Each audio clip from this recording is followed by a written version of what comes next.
PDS math ক্লাসে সকলকে স্বাগত। আগামী মাধ্যমিক টেস্ট ও ফাইনাল পরীক্ষার জন্য গণিতের বেস্ট সাজেশন নিয়ে হাজির হয়েছি। সম্পূর্ণ সায়েন্টিফিক উপায়ে বিগত বছরের প্রশ্ন, পর্ষদের টেস্ট পেপার ও পর্ষদের বই অ্যানালিসিস করে এই সাজেশনটা প্রস্তুত করা হয়েছে। তাই বলবো এখন থেকে এই প্রশ্নগুলি ভালো করে প্র্যাকটিস করা শুরু করে দাও, পরীক্ষা তোমরা কমন পাবে। আজ আমি মাধ্যমিকের পরিমিতি ও ত্রিকোণমিতির ইম্পর্টেন্ট কোশ্চেনগুলো আলোচনা করব।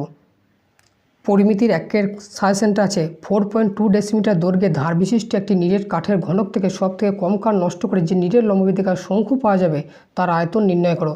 এটা কোষে দেখি 19-এর 7-এর দাগে কোশ্চেনটা। এরপর 2-এর কোশ্চেনটা আছে একটি লম্ববৃত্তাকার শঙ্কুর ভূমিতলের ব্যাস 21 মিটার এবং উচ্চতা 14 মিটার। প্রতি বর্গমিটারে 1.5 টাকা হিসাবে 500 তল রং করতে কত টাকা খরচ পড়বে? এটা কোষে দেখি 16-র 7 নম্বর কোশ্চেন। এরপর 3 নম্বর কোশ্চেনটা আছে একটি লম্ববৃত্তাকার শঙ্কু আকৃতির তাঁবু তৈরি করতে 77 বর্গমিটার ত্রিফল লেগেছে। তাঁবুটির তির্যক উচ্চতা যদি 7 মিটার হয় তবে তাঁবুটির ভূমিতলের ক্ষেত্রফল কত? এটা কোষে দেখি 16-র 6 নম্বর কোশ্চেন। এরপর 4-এর দাগে কোশ্চেনটা আছে 6 ডেসিমিটার দৈর্ঘ্যের ব্যাসের একটি নিরেট রৌপ্যগুলোকে গলিয়ে 1 ডেসিমিটার লম্বা একটি নিরেট লম্ববৃত্তাকার দণ্ড তৈরি করা হলে দণ্ডটির ব্যাসের দৈর্ঘ্য কত হবে হিসাব করে লিখি। এটা কোষে দেখি 19-এর 11 দাগে কোশ্চেনটা। এরপরে 5 নম্বর সাজেশনটা আছে 21 ডেসিমিটার দীর্ঘ এবং 11 ডেসিমিটার প্রশস্ত 6 ডেসিমিটার গভীর একটি চৌবাচ্চার অর্ধেক জলপূর্ণ আছে। ওই চৌবাচ্চায় যদি 21 সেমি ব্যাসের 100টি নিরেট গোলক ডুবিয়ে দেওয়া যায় তবে জলতল কত ডেসিমিটার উঠে আসবে? এটা কোষে দেখি 19-এর 13 নম্বর কোশ্চেন। এটা একটা মোস্ট ইম্পর্টেন্ট কোশ্চেন।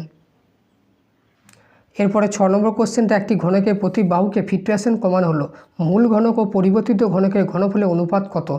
এটা কোষে দেখি 4-এর 10 নম্বর কোশ্চেনটা। এরপর 7-এর কোশ্চেনটা আছে 2.1 মিটার দীর্ঘ এবং 1.5 মিটার প্রশস্ত একটি আয়তঘনকার চৌবাচ্চার অর্ধেক জলপূর্ণ আছে। ওই চৌবাচ্চায় আরও 630 লিটার জল ঢাললে জলের উচ্চতা কতটা বৃদ্ধি পাবে? এটা কোষে দেখি 4-এর 17 নম্বর কোশ্চেন। এই একই ধরনের কোশ্চেন 2024 সালে একটা চলে এসেছিলো, তাই এই কোশ্চেনটার এবার ইম্পর্টেন্টটা কম। এরপর 8 নম্বর কোশ্চেনটা কি আছে একটি লম্ববৃত্তাকার চোঙের উচ্চতা উহার ব্যাসার্ধের দ্বিগুণ। যদি উচ্চতা 6 গুণ হতো তবে চোঙটির আয়তন 539 ঘনসের ডেসিমিটার বেশি হতো। চোঙটির উচ্চতা কত? এটা কোষে দেখি 8-এর 15 নম্বর কোশ্চেন। এটা একটা মোস্ট ইম্পর্টেন্ট কোশ্চেন, এবার আসার জন্য খুব ইম্পর্টেন্ট। এরপরে 9 নম্বর কোশ্চেন আছে লম্ববৃত্তাকার শঙ্কু আকৃতির তাঁবুতে 11 জন লোক থাকতে পারে। প্রত্যেক লোকের জন্য ভূমিতে 4 বর্গমিটার জায়গা লাগে, 20 ঘনমিটার বাতাসের প্রয়োজন হয়। ঠিক এই 11 জন লোকের জন্য নির্মিত তাঁবুর উচ্চতা কত হবে নির্ণয় করো। এটা কোষে দেখি 16-র 10 নম্বর কোশ্চেন। এরপর 10-এর কোশ্চেনটা আছে 8 সেমি দৈর্ঘ্যের ব্যাসার্ধে একটি নিরেট লোহার গোলককে গলিয়ে 1 সেমি দৈর্ঘ্যের ব্যাসার্ধে কয়টি নিরেট গোলাকার গুলি তৈরি করা যাবে তা নির্ণয় করো। একটা মোস্ট ইম্পর্টেন্ট কোশ্চেন, যেটা কোষে দেখি 19-এর 5 নম্বর কোশ্চেন। এরপরে 11 নম্বর কোশ্চেনটা আছে একটি চায়ের বাক্সের ভিতরের দৈর্ঘ্য প্রস্থ উচ্চতা যথাক্রমে 7.5 ডেসিমিটার, 6 ডেসিমিটার এবং 5.4 ডেসিমিটার। চা ভর্তি বাক্সটির ওজন 52 কিগ্রা 350 গ্রাম, কিন্তু খালি অবস্থায় বাক্সটির ওজন 3.75 কিগ্রা হলে 1 ঘন ডেসিমিটার চায়ের ওজন কত তা নির্ণয় করো। এটা কোষে দেখি 4-এর 12 নম্বর কোশ্চেন। এটা মাধ্যমিকের একটা সালে এসেছিল। এরপরে 12 নম্বর কোশ্চেন আছে লম্ববৃত্তাকার শঙ্কু আকৃতির একটি লোহার পাত্রের বয়া তৈরি করতে 75.37 বর্গমিটার লোহার পাল লেগেছে। বয়াটির তির্যক উচ্চতা যদি 5 মিটার হয় তবে বয়াটিতে কত বায়ু আছে এবং বয়াটির উচ্চতা কত হিসাব করে লিখি। এই অঙ্কটা আরেকটা পার্ট আছে ওই বয়াটির চারপাশ রং করতে প্রতি বর্গমিটার 2.80 টাকা হিসাবে খরচ পড়বে নির্ণয় করি। লোহার পাত্রের বেদ হিসাবে মধ্যে ধরলে হবে না। এটা কোষে দেখি 16-র 9 নম্বর কোশ্চেন। এরপরে লাস্ট 13 কোশ্চেনটা আছে 9 মিটার উচ্চতা বিশিষ্ট একটি লম্ববৃত্তাকার চোঙাকৃতির ট্যাঙ্ক জলপূর্ণ আছে। 6 সেমি দৈর্ঘ্যের ব্যাসে একটি পাইপ দিয়ে মিনিটে 225 মিটার বেগে জল বের হয়, তাহলে 36 মিনিটে ট্যাঙ্কটির সমস্ত জল বেরিয়ে যায়। ট্যাঙ্কটির ব্যাসের দৈর্ঘ্য কত হিসাব করে লিখি। এটা কোষে দেখি 8-এর 11 নম্বর কোশ্চেন। এবার ত্রিকোণমিতির কিছু ইম্পর্টেন্ট কোশ্চেন নিয়ে আলোচনা করব। একের কোশ্চেন আছে কোনো চতুর্ভুজের 3টি কোণের পরিমাপ π/3, 5π/6 ও 90 ডিগ্রি হলে চতুর্থ কোণটি ষষ্ঠিক ও বৃত্তীয় মান লেখো। এটা কোষে দেখি 20-র 13 নম্বর কোশ্চেন।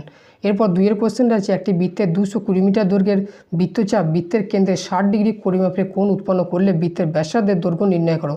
এটাও কোষে দেখি 20-র 15-র 4-এর কোশ্চেনটা। এরপর 3-এর কোশ্চেন আছে দুটি কোণের সমষ্টি 135 ডিগ্রি এবং তাদের অন্তর π/12 হলে কোণ দুটি ষষ্ঠিক ও বৃত্তীয় মান হিসাব করে লিখি। এটা কোষে দেখি 20-র 6 নম্বর কোশ্চেন। এরপরে 4 নম্বর কোশ্চেনটা, একটি ত্রিভুজে কোন তিনটির অনুপাত 2:3:4 হলে ত্রিভুজটির বৃহত্তম কোণটির বৃত্তীয় মান হিসাব করে লিখি। এটা কোষে দেখি 7 নম্বর কোশ্চেন। এরপর 5 কোশ্চেন আছে, sin θ by x equal to cos θ by y হলে প্রমাণ করো যে sin θ minus cos θ equal to x মাইনাস y by √x² plus y square. এটা কোষে দেখি 23.3-এর 6-এর 5-এর কোশ্চেনটা। এরপর 6-এর কোশ্চেনটা আছে, মান নির্ণয় করো sec 17 by cosec 73 plus tan 68 by cot 22 plus cos square 44 by cos square 46। এরপরে 7-এর কোশ্চেন আছে, যদি cos θ equal to x by √x² plus y square হয় তবে প্রমাণ করো যে x sin θ equal to y cos θ। এটা কোষে দেখি 23.3-এর 6-এর 3-এর কোশ্চেনটা, 6-এর দাগের 3-এর কোশ্চেন এটা। এরপরে 8-এর কোশ্চেন আছে, যদি একটি বৃত্তের ব্যাসার্ধ 14 সেমি হয় তবে ওই বৃত্তের 5.5 সেমি দৈর্ঘ্যে বৃত্তচাপ দ্বারা গঠিত কোণটির বৃত্তীয় মান কত।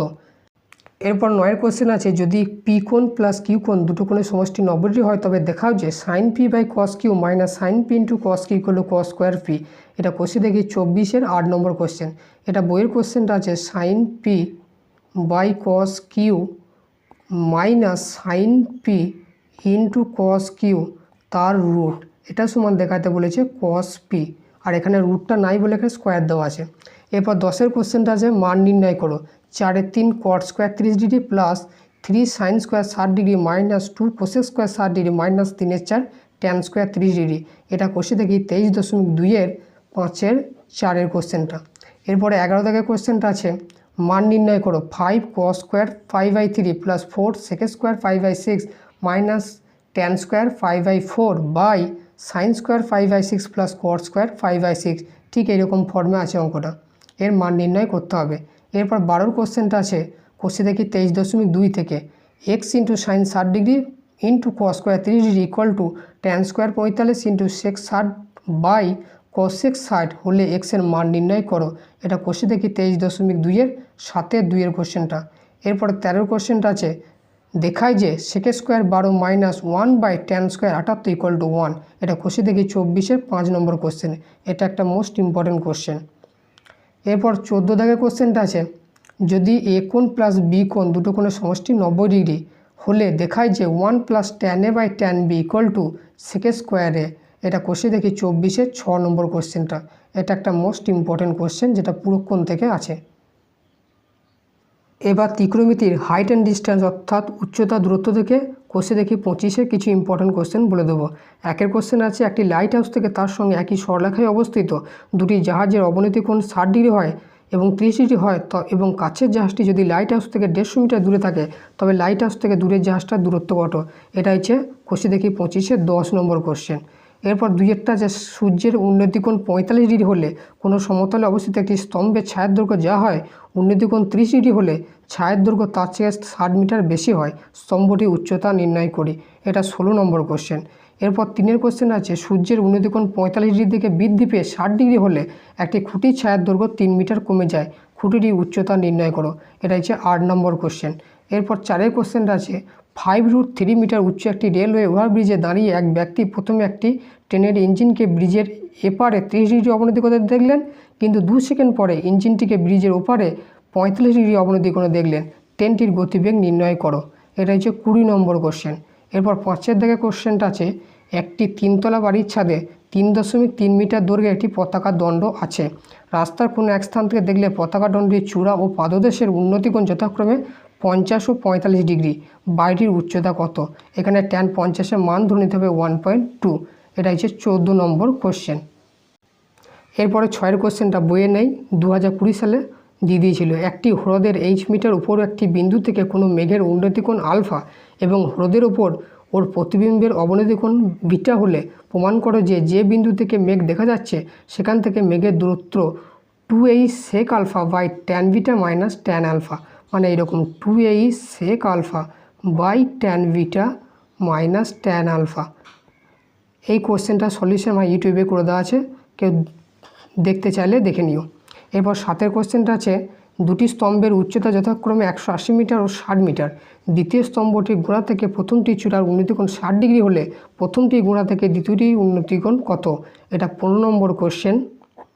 এরপর 8 কোশ্চেনটা আছে, ঝড়ে একটি টেলিগ্রাফ পোস্ট মাটি থেকে কিছু উপরে মচকে যাওয়ার জন্য তার অগ্রভাগ গোড়া থেকে 8√3 মিটার দূরে মাটি স্পর্শ করেছে এবং অনুভূমি রেখার সঙ্গে 30 ডিগ্রি কোণ উৎপন্ন করেছে। পোস্টটি মাটি থেকে কত উপরে মচকে ছিল এবং পোস্টটির উচ্চতা কত ছিল হিসাব করে লিখি। এটা হচ্ছে 5 নম্বর কোশ্চেন। এরপরে 9 নম্বর কোশ্চেনটা আছে, একটি 5তলা বাড়ির ছাদের কোনো বিন্দু থেকে দেখলে মনুমেন্টের চূড়ার উন্নতি কোণ ও গোড়ার অবনতি কোণ যথাক্রমে 60 ডিগ্রি ও 30 ডিগ্রি। বাড়িটির উচ্চতা 16 মিটার হলে মনুমেন্টের উচ্চতা ও বাড়িটি মনুমেন্ট থেকে কত দূরে অবস্থিত এটা হিসাব করে লিখি। এটা হচ্ছে 11 নম্বর কোশ্চেনটা। এই ছিল ত্রিকোণমিতির টোটাল কতটা ইম্পর্টেন্ট কোশ্চেন, যেগুলি মাধ্যমিক টেস্ট ও ফাইনালের জন্য খুব ইম্পর্টেন্ট। আজকের ক্লাস এই পর্যন্তই। ভিডিওটি ভালো লাগলে চ্যানেলটিকে সাবস্ক্রাইব করে দেবে, সাথে নোটিফিকেশনটা অন করে রাখবে যাতে সবার আগে ভিডিও পৌঁছে যায়।